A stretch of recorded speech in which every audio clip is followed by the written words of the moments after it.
¿Eh? ¿Sí? ¿Escuchan todos entonces? Bueno, vamos a dar inicio de la clase de los linfomas, ¿sí?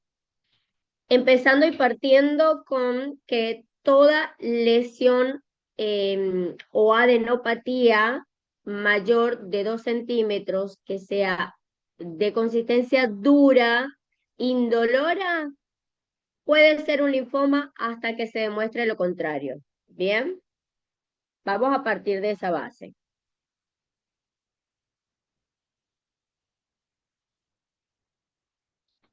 Los linfomas no son más que un grupo heterogéneo de neoplasias hematológicas malignas o cánceres hematológicos que se van a originar por la proliferación clonal de linfocitos, que son las células blancas del sistema inmune en sus diferentes etapas de maduración.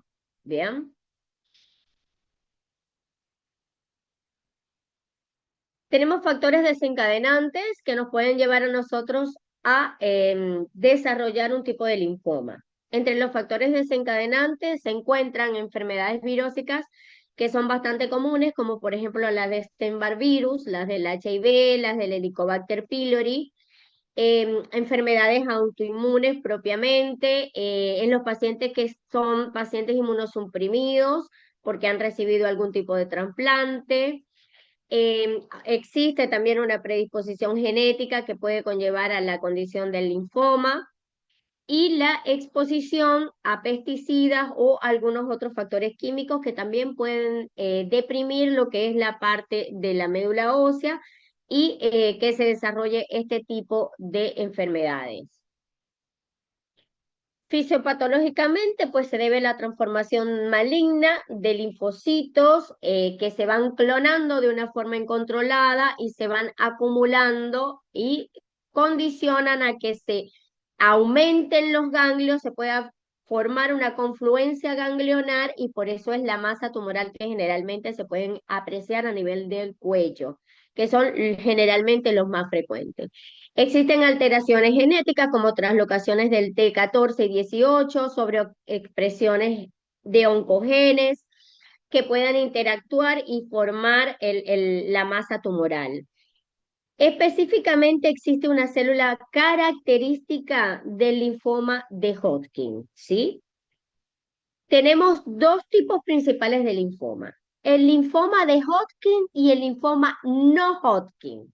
A veces tiende a confundir por lo que es la variante que casi siempre es del mismo nombre, pero la característica del linfoma de Hodgkin es una célula particular, que es la célula de Rett-Steinberg, esto se ve histopatológicamente, y es una célula muy característica porque se trata de un linfocito que es binucleado, que tiene dos ojos y parece un búho.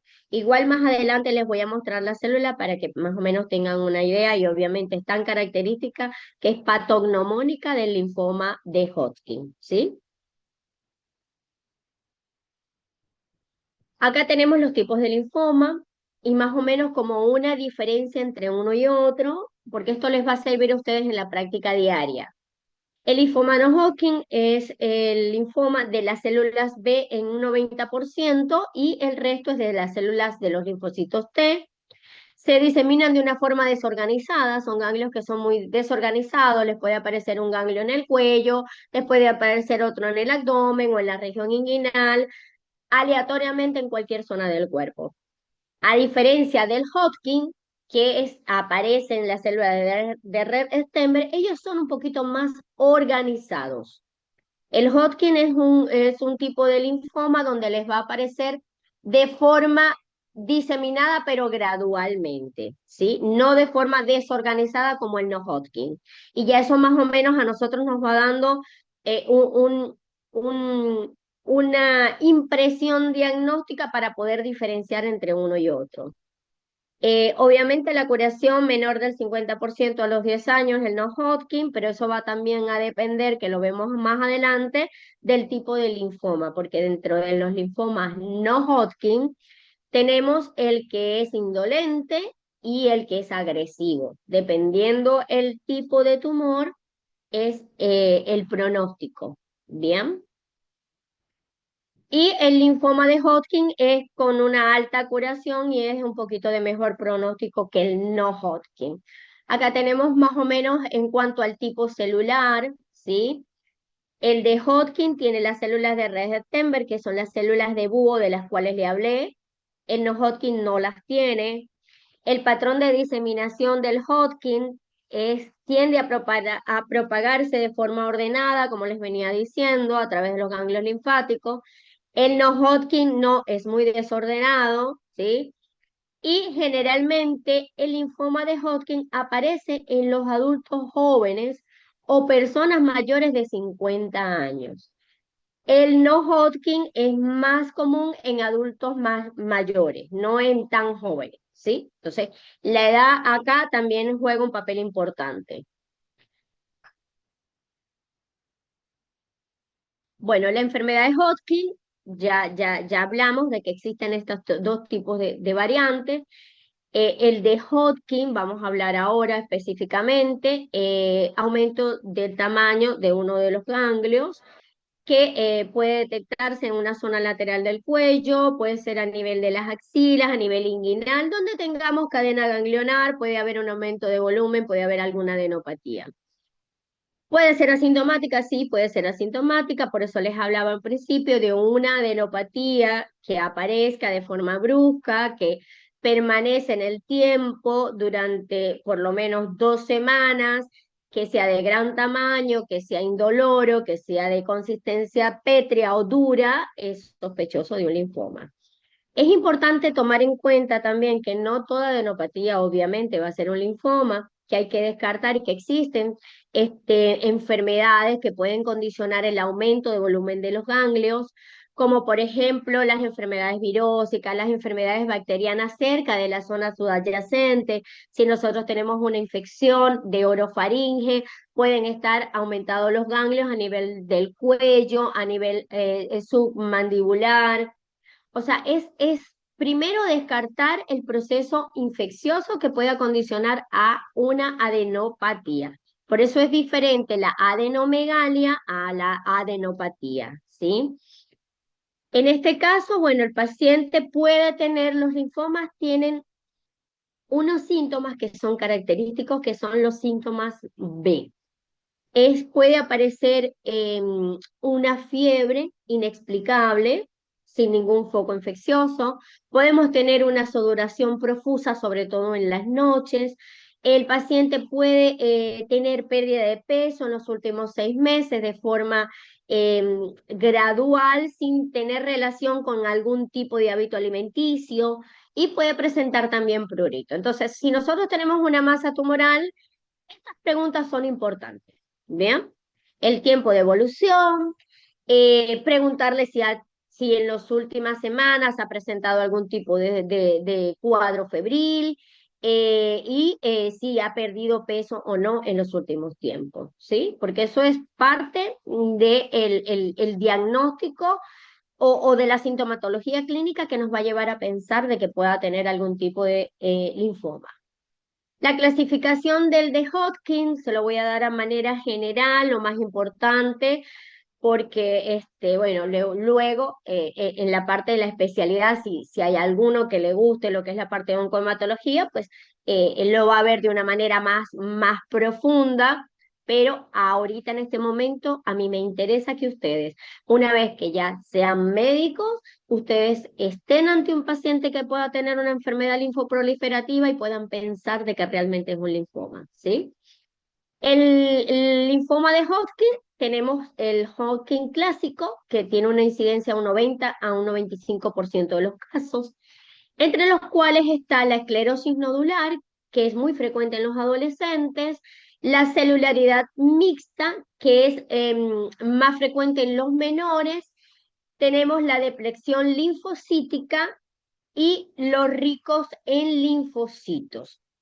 Y a su vez también tenemos el linfoma de Hodgkin nodular de predominio linfocítico, que es menos frecuente por suerte, porque es uno de los que es más difíciles de tratar y que realmente responde poco al tratamiento, ¿sí? Pero dentro de los linfomas el linfoma de Hodgkin es el que mejor pronóstico tiene.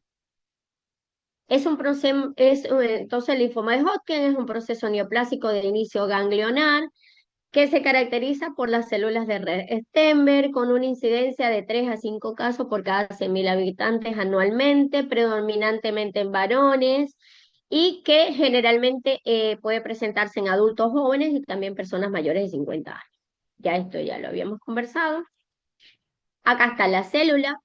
Bien, es una célula que tiene dos núcleos y que son bilobulados y por eso se le llama ojo de búho, ¿sí? Esto es un linfocito normal y esto es ya uno patológico. La clasificación, existe una clasificación o estadificación del linfoma, que eso es importante para decidir después el protocolo de tratamiento, que es en un estadio, es la clasificación de Murphy.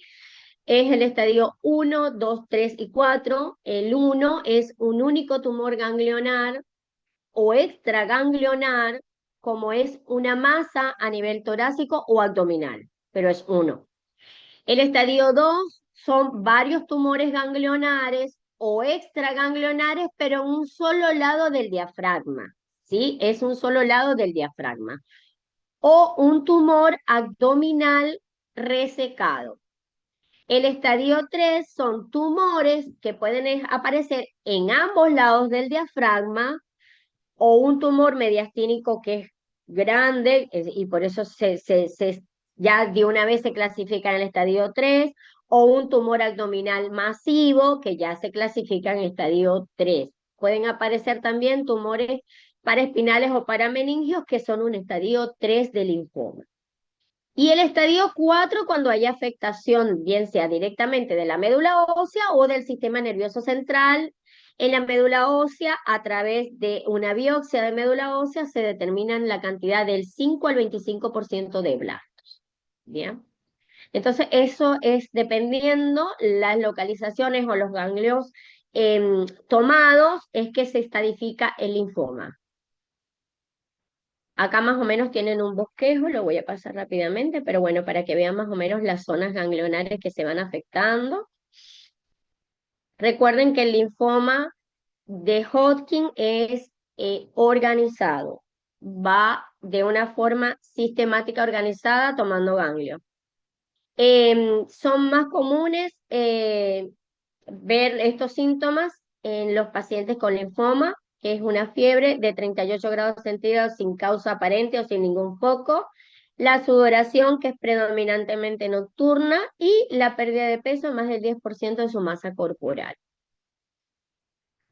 La clasificación según la Organización Mundial de la Salud, tenemos entonces el linfoma de Hodgkin clásico, que es el 95% total de los linfomas de Hodgkin, entre los cuales hay unas variantes, que es el predominio linfocítico, tiene una incidencia del 5 al 15%, es de mejor pronóstico, afecta generalmente a los individuos de edad media, se caracterizan por las células de red Stenberg y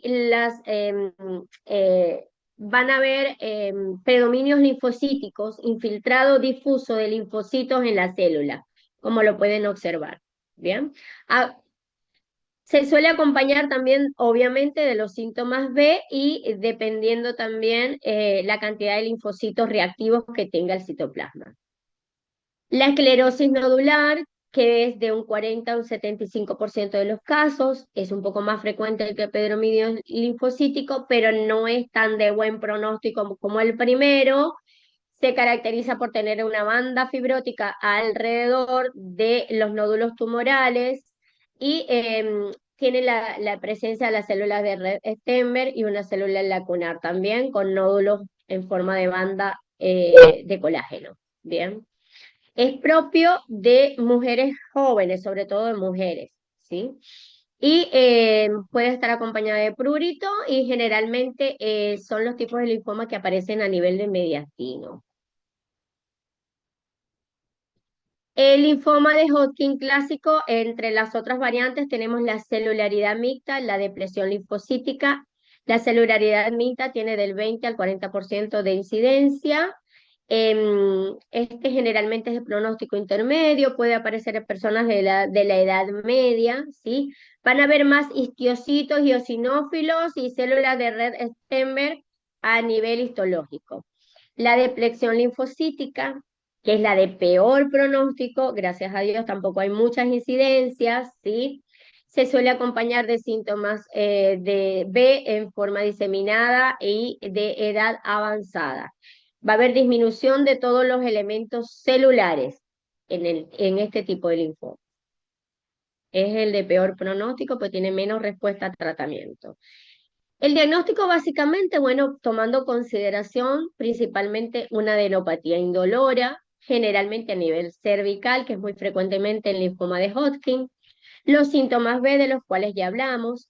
El diagnóstico lo hace la biopsia, ¿sí? El estudio anatomopatológico, donde se evidencia la presencia de las células de red Stenberg, tomando en cuenta la pérdida de peso, el prurito, todos los síntomas B. El laboratorio, obviamente, hacemos todo, lo que es la química sanguínea, podemos pedir deshidrogenasa láctica que puede venir aumentada en los linfomas, una beta-2 microglobulina también que va a estar presente en los linfomas, unos rayos X de tora para ver si vemos alguna masa en mediastino, una ecografía abdominal para ver si hay algún tipo de masa a nivel abdominal o si hay algún tipo de adenopatías, ¿sí? Tomografía, sí, está indicado la PANTAC, hacer un rastreo tomográfico completo si estamos sospechando de un linfoma para ver si podemos estadiar el paciente. Y así vemos si hay masas tumorales en otros lugares y poder estadificar el linfoma. O el CT-PET, pero bueno, el CT-PET es un estudio más complementario, es de mayor complejidad, es un poco costoso económicamente, pero también es una herramienta diagnóstica importante para la detección y la captación de estas enfermedades. Doctora, El una pregunta. marcador, sí, dígame. ¿El prurito por qué se da? ¿Por la inflamación o por qué? Por el proceso inflamatorio, sí, porque hay mucha liberación de estiocitos, hay un proceso inflamatorio, hay liberación también de eosinófilos y todo eso puede conllevar a producir el prurito. Ah, ok, ok, perfecto, gracias. De nada. El marcador típico del linfoma de Hodgkin se puede hacer un estudio que se llama un inmunohistoquímica, ¿sí? Y el marcador específico para el linfoma es el CD15 y el CD30 positivo. Esto es para los estudios especiales, que es la inmunohistoquímica, donde nosotros a través de la médula ósea hacemos una punción, se hace un aspirado, se envía a procesar la muestra y ellos utilizan unos anticuerpos y unos antígenos para ver qué tipo de linfoma es el que está predominando y cuando sale positivo para CD15 y CD30 es característico del linfoma de Hodgkin, ¿sí? Pronóstico. Bueno, la supervivencia es alta, generalmente si son adultos jóvenes, ¿sí? Eso también va a depender de la comorbilidad del paciente y de la etapa donde se diagnostique y podemos hacer un abordaje terapéutico en tiempo y forma, ¿sí? Siempre las enfermedades neoplásicas en estadios precoces o estadios tempranos, el pronóstico va a ser mucho mejor que en un estadio ya avanzado. Bien, también se toma en cuenta, obviamente, la edad del paciente, la respuesta al tratamiento, si responde bien o no al tratamiento quimioterápico. O sea, conjugan ciertos factores que nos determinan cuál va a ser el pronóstico del paciente. Tratamientos actualizados del linfoma de Hodgkin, bueno, tenemos medicamentos quimioterápicos, que es el esquema ABB, que es adriamicina, bleomicina, vincristina, dacarbamicina, y dependiendo si es un esquema de un estadio 1 o un estadio 2, si es un paciente en un estadio avanzado, se escala el tratamiento quimioterápico, dependiendo también si es de alto riesgo, a una BACOT. Existen también terapias modernas, inmunoterapias, terapias dirigidas, de los cuales, bueno, se los traje a colación para que lo tengan. Son nombres que de pronto son un poquito difíciles, pero luego se van a ir familiarizando con este tipo de medicación. Estos medicamentos obviamente los coloca es el oncólogo o el oncohematólogo una vez que ya tenga el diagnóstico de tratamiento, pero es bueno como para que ustedes se vayan familiarizando con los fármacos o con los medicamentos antineoplásicos. Hablamos entonces del linfoma no Hodgkin, ¿sí? Los tipos de linfoma no Hodgkin más frecuente es el linfoma difuso de células B grande. Este generalmente es el más común. Tenemos también linfoma folicular, linfoma de Burkitt y los linfomas de células del manto. Hay una cantidad de linfomas no Hodgkin, pero principalmente en grandes grupos, como para que les sea de forma más práctica, les traje los linfomas de las células B, entre las cuales está el Burkitt, el linfoma folicular, el marginal y el linfoma linfocítico, y los linfomas de las células T y NK, que son los linfomas de las células T periféricas y los linfomas cutáneos de las células T. Puede tender a confundir, sí, pero bueno, es una manera de que vamos a irlos clasificando y los vamos a ir diferenciando, por eso es que les vengo haciendo mención de lo que es el linfoma de Hodgkin y el linfoma no Hodgkin para irles haciendo la diferenciación entre cada una.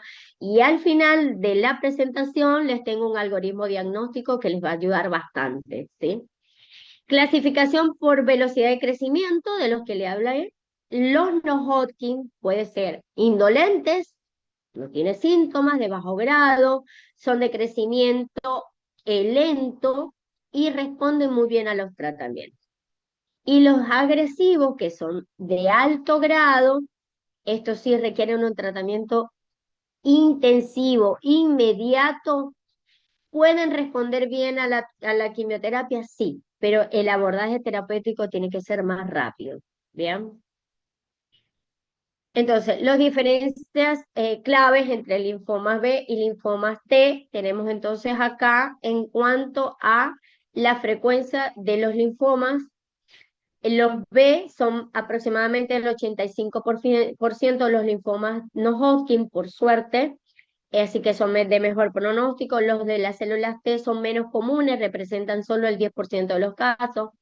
En cuanto a su origen y función, en cuanto a la agresividad y en cuanto al diagnóstico molecular, por eso les hablaba de que generalmente estos marcadores se positivizan tanto para el linfoma de Hodgkin como para el linfoma no Hodgkin. Bien. ¿Qué más les puedo decir de acá que sea realmente importante? Bueno, el comportamiento y la agresividad, que es sumamente importante. Ya lo hablamos de lo que es los indolentes y de lo que son los agresivos, que ameritan más abordaje terapéutico inmediato, sobre todo lo que son las células T, que son más agresivas, son de crecimiento más rápido, ¿sí? Y estos son los biomarcadores que se positivizan cuando realizamos el sistema inmunológico. ¿Cuáles son generalmente? El que es característico patognomónico del linfoma no Hodgkin es el CD20 positivo, ¿sí?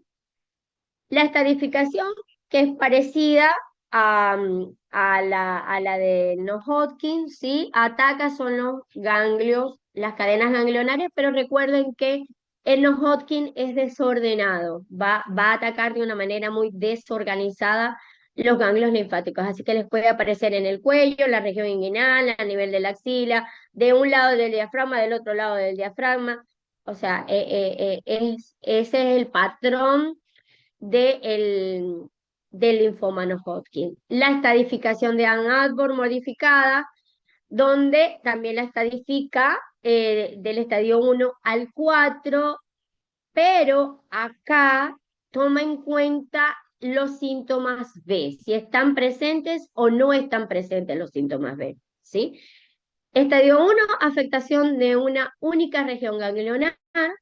Estadio 2, cuando afecta dos o más regiones ganglionares de un mismo lado del diafragma. Estadio 3, cuando afecta ganglios a ambos lados del diafragma. Y estadio 4, cuando hay una afectación extranodal, entre las cuales se clasifica en A y B. A, con ausencia de síntomas. B, no van a estar ni la fiebre, ni el prurito, ni la pérdida de peso, ni la sudoración profusa, o puede estar uno, pero no están todos. Y los síntomas B que estén presentes: una pérdida de peso inexplicable mayor de 10% de masa corporal en 6 meses, fiebre de 38 o más de forma inexplicable, persistente o recurrente sin un foco aparente, y la sudoración nocturna masiva. Bien. Y la subdivisión del estadio E es cuando hay afectación extranodal por continuidad. El diagnóstico, bueno, una buena anamnesis, una exploración física donde nosotros vamos a palpar ese ganglio, vamos a ver el tamaño más o menos del ganglio. Es importante tomar en cuenta de qué forma aparece el ganglio, tomar en cuenta la edad del paciente, si se trata de una adenomegalia, si se trata de una adenopatía, si hay algún proceso infeccioso relacionado, si hay algún proceso virósico que puede desencadenar, como por ejemplo la mononucleosis, que puede desencadenar aumentos de los ganglios linfáticos, ¿sí?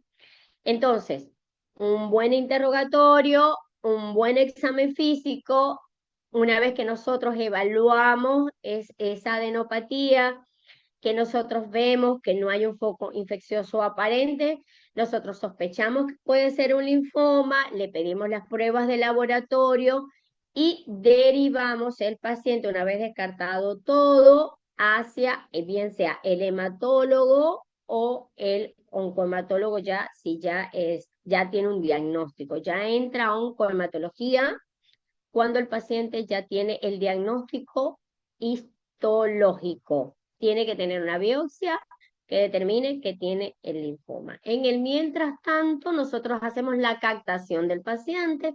Le llega por guardia un joven masculino con un aumento de la masa tumoral en cuello, que aparentemente no hay un foco, y ustedes inmediatamente pueden pensar de que entre los diagnósticos diferenciales tienen que pensar en linfoma, ¿sí? Y sobre todo si son masas grandes, voluminosas, ¿bien? Puede pasar que llegue un paciente con una confluencia ganglionar y que obedezca ese aumento de volumen a un proceso infeccioso, porque fueron varios ganglios, sobre todo a nivel cervical, que se conjuntan y forman un conglomerado. Ustedes piden una ecografía de partes blandas de la región cervical y ahí se van a dar cuenta si realmente se trata de que es una sola masa grande o si es una confluencia ganglionar. ¿Bien? Opciones terapéuticas: quimioterapia, generalmente para hacer algún tipo de citorreducción. Se puede hacer una citorreducción con corticoides, se puede hacer con algún tipo de medicamento, como por ejemplo la ciclofosfamida, que es citorreductora. Son tratamientos que se pueden colocar 1 gramo endovenoso durante 3 días, y van a responder y van a disminuir esas lesiones. Generalmente ese abordaje terapéutico se da cuando ya realmente tenemos diagnóstico, porque si nosotros estamos pensando tomar una biopsia de un ganglio, lo ideal no es reducirlo porque hay que tomar una muestra, ¿sí? El cirujano necesita tomar una muestra, pero si hay un ganglio muy grande que nos puede estar comprometiendo a nivel torácico, a nivel del cuello, que pueda comprimir la vena cava, existen esas opciones terapéuticas de una citorreducción rápida, ¿sí? Tratamientos biológicos, hay muchos en investigación, ¿sí? Terapias dirigidas, hay muchos que están dando buenos pronósticos, ¿sí? Radioterapia disminuye la confluencia de células tumorales sobre todo cuando son de gran tamaño, que nos pueden producir compresión, puede ser a nivel de la columna, a nivel del cuello. Está bueno también la radioterapia como una opción terapéutica. Existe la opción del trasplante de células madres también en pacientes que son de alto riesgo, que tienen recaídas o no responden bien al tratamiento quimioterápico, y obviamente la vigilancia activa del paciente. Tratamientos para los linfomas no Hodgkin clásicos tenemos el CHOP, que es ciclofosfamida, doxorubicina, vincristina y prednisona, y el R-CHOP para los que son linfoma no Hodgkin de células B. es demasiado importante que tenga el rituximab, que es el medicamento antineoplásico para los CD20 positivos. Entonces va el esquema de R-CHOP, pero incluido el rituximab. Estos son medicamentos que responden muy bien al tratamiento. Yo tuve manejo de pacientes que en unos meses reducía impresionantemente la masa tumoral. Se hacen unos esquemas cada 21 días. Durante el primer año se pueden hacer 6 a 8 sesiones de quimioterapia, y el segundo año se dejaba como de mantenimiento solo con rituximab durante un año más, y libraban del linfoma. La verdad que sí, si se logra detectar a tiempo, eh, podemos nosotros poder sanar un paciente con linfoma. Otras combinaciones, bueno, en el caso que tengamos recaída, podemos utilizar otro tipo de tratamiento quimioterápico, como la ciclofosfamida, vincristina, procarbazina, ciclofosfamida con vincristina y prednisona, etopósido, prednisona, vincristina. Ven que se dan cuenta que en la mayoría va incluido el corticoide, el corticoide, que es de bastante respuesta antiinflamatoria de estos ganglios. La inmunoterapia biológica, que es para que más o menos sepan de qué se trata, que es la terapia de las células T-CAR, que bueno, básicamente es extraer unas células T del paciente a través de aféresis, y luego se modifica el receptor para luego volver a hacer otra vez el mecanismo